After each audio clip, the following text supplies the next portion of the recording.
Happy New Year! Yes, you guys, we're back. It's 2022 and I've now officially been living here in Sweden for 3 entire years. Doesn't time fly when you har det kul? You see what I did there? Chucked in a cheeky little bit of Swedish at the end. Okay, well it's clear already that my jokes haven't got any better in 2022. Very good. But talking of Swedish, I see a lot of comments from you guys asking me whether I've learned any Swedish. And I know what you're thinking. You've been here for 3 years now. It's time to pick up the pace. And as some of you OGs out there will remember, when I started this channel almost a year ago, I said that I was going to be using it to try and document my journey here in Sweden learning the language, which involved talking a little bit of Swedish here and there. And there's quite a few of you that write to me regularly on Instagram calling me out for the fact that I've not spoken Swedish on this channel in a long time, and it's time for me to start keeping my end of the bargain. Så jag tänker, nu är det 2022, vill jag göra lite mer innehåll på svenska här och där. Så om du har en viss ämne till exempel, att du vill att jag berättar om i min video, så vill jag jättegärna höra av dig i kommentarerna nedan, och vem vet, kanske i framtiden kommer jag att göra en video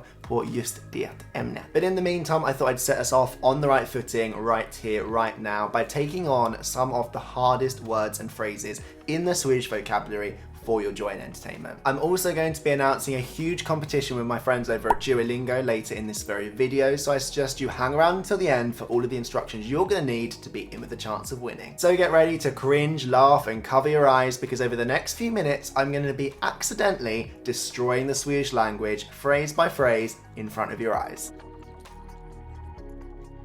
Yes, that's right, today I'm going to be taking on some of the toughest words and phrases in the Swedish vocabulary. But I know what you're thinking, it wouldn't be fair if I picked them myself now, would it? And I have to say I'm inclined to agree with you, which is why I recently took to my Instagram account and I asked you guys to submit your mind bogglers and tongue twisters for me to stumble my way through in this video. And then I got my Swedish girlfriend to pick out all of the best ones for me so that I would have no clue which words and phrases I'm going to be trying to pronounce today. So that means I'm going to be finding out in real time with you guys as I reveal them to the world. So if you're looking for comedy gold, I can assure you, you've come to the right place. But before I start making a total embarrassment of myself, I'm sure there's lots of you guys out there that are wondering what is my previous knowledge of Swedish? And I have to admit, it's a fair question, because depending on how much Swedish I've studied before will give you a good idea of whether I should really be able to pronounce these words or phrases or not. And I suggest that you guys watch very, very carefully to this next part, because you might just be about to get all of the information that you're going to need to participate in my giveaway. I started learning when I was living back in England, about a year after meeting my now girlfriend, because I'd visited her in Sweden for the first time and found it really, really boring that I couldn't communicate with her grandparents or even order my own drink at a restaurant. And since there weren't really any Swedish language classes available in my area at the time,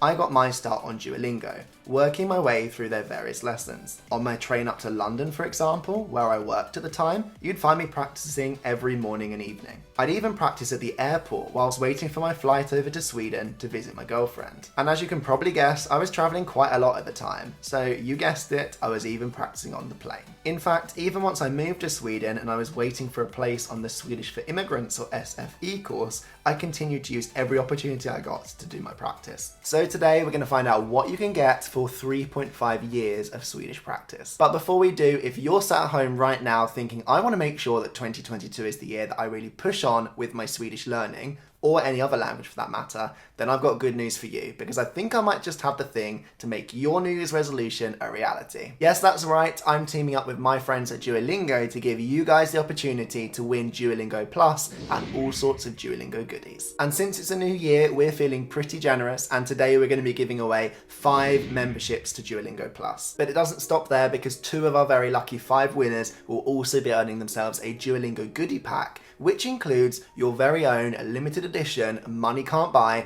Duo plushie. So if you want to get your hands on these prizes, this is what you need to do. If you want to be in with a chance of winning, all you guys need to do is make sure that you're subscribed right here to me on YouTube and that you follow me over on my Instagram account. And once you've done that, all that's left to do is head over to one of my recent Instagram posts, the link to which is in the description section of this very video, where you will find a very special Duolingo themed question. Once you've left your answer in the comment section of that post, you are all done. It really is that easy. And you'll find the answer in this very video. It really is that simple. people, and in 2 weeks' time, on Thursday, the 20th of January, I'll be announcing our 5 lucky winners on my Instagram story. So good luck and get entering. And with that said, let's dive headfirst into some of your killer Swedish phrases and words to find out if I can pronounce them or not. Wish me luck, you guys. Now remember, you guys, I'm seeing these words at the same time that you guys are for the first time, so I'm really looking forward to hearing from all of my Swedish viewers on how good you think I did. Is my Swedish good? Is it bad? Let me know down in the comments below at the end.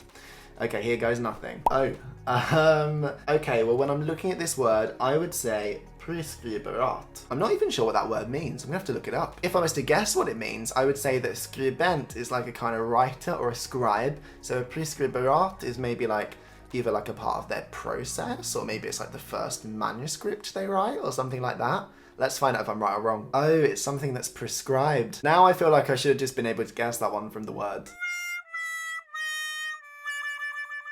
On to the next one. Oh my god, somebody has a death wish for me. Like, it's not even that the words themselves are hard, it's that they're all put together in this kind of like tongue twister. So I don't even know if I'm going to be able to do this, but I'll give it a go. Am I about to become a meme? Okay, here goes. Flyg, fyla, flyga. Flyg och den flyger. No, not even close. There's just so many sounds. Okay, let's try again. Here we go. Flyg, fyra, flyga, flyg och den fula flygen flög. The good news is that I have a better idea about what this one might mean, because the way that it reads to me is fly, ugly fly, fly, and then the ugly fly flew. And let's be honest, nobody likes flies, so you're quite welcome to just bugger right off. That's the most persistent fly I've ever seen. Okay guys, it's time for the third one on my list today. Oh wait, hold up. Is that even a word? I feel like I need some time with this one to really like sit and let it marinate. Well, it's a double N word, so that makes me think that this is like a short vowel sound. So I think I'm right in saying that it's innest. Again though, no idea what this word means. I've never seen this before. Is it like innest, like the furthest in somewhere, like my innest heart? But I feel like this could be our first word throwing me off, because now I'm just taking it really literally. But let's check what it means. Okay, well, I wasn't even close. It means favor. Okay, well, I'm gonna do all of you guys a favor and move on to the next one. Okay, and we're back in rhyme land. Let's see how this one goes. Let me just get my head around the sounds first. Am I supposed to say this really fast? Sex laxa I en laxa. Sex laxa. Sex laxa I en laxa. Sex laxa I en laxack. No, it's not a laxack. Oh my god. Okay, this time I've got a good feeling. Let's go. Sex laxa I en laxask. Right? And lax in Swedish is salmon. So this is like 6 salmons in a salmon. I don't know what an ask is. So like in a salmon house? Hey! Salmon bag? Like salmon like community? Let's have a look. Okay, I wasn't completely wrong, because when I look up the word ask, it means box or pack. So I think this is like 6 salmons in a salmon packet. Let's see where we're going next. Okay, I see what you guys are doing here. I'm not surprised to see this one on the list at all, because this is a word that we also have in English. So lots of English people think it's just the same. They think they're supposed to say genre. Never sounded so French when I said that before. But it's not, because this is Swedishified and the G sound sounds different. And I'm pretty sure that I know how to say this. So let's give it a go. I think it's genre, but it means the same thing in Swedish and English. This means genre. Booyah, I've finally got one right. Okay, I recognize this one too. I've seen this on Duolingo before. I know this is one of those ones that chucks lots of us Brits off, but I think I've got it. You say sjuksköterska, and that is a nurse. That's a word that I feel like all of us should know by now, because I feel like it's all we've talked about for the last 2 years, right? And now it's time for my final word challenge of the day, and oh my god, you guys really saved the best one till last, or should I say the hardest one. It's another limerick, another rhyme. I'm again going to try and say this without overthinking it too much, and we'll see if I butcher it or if I am close at all. Okay, here goes. Woo! Sjuka sjömän sköttes av 77 sköna sjuksköterskor på det sjunkande skeppet Shanghai. And I think I know what this one means, you guys. It's 7 seasick seamen were cared for by 77 nice nurses on the sinking ship Shanghai. That even sounds hard to say and get your tongue round in English. Right, I'm going to try and say it as fast as I can. Here goes nothing. 7 sjösjuka sjömän sköttes av 77 sköna sjuksköterskor på det sjunkande skeppet Shanghai. I said it too fast, so I tried to say Shanghai at the end. Oh my god. 7 sjösjuka sjömän sköttes av 77 sköna sjuksköterskor på det sjunkande skeppet Shanghai. I feel a bit dizzy. And before I pass out, you guys, that brings us to the end of another video. I hope you enjoyed this one. Let me know how you think I did down in the comments section down below. And then once you've done that, don't forget to make sure that you enter my competition. All of the information you need and the post you'll need for that Instagram post is down in the description section down below. So go get involved and find out in a couple of weeks' time whether you're one of my lucky 5 winners or not. And you could be going away with one of these and your Duolingo Plus membership. But in the meantime, thank you so much for watching. I hope you enjoyed this one. Please subscribe if you haven't already, and I'll see you guys again next week for more content. But until then, hej då!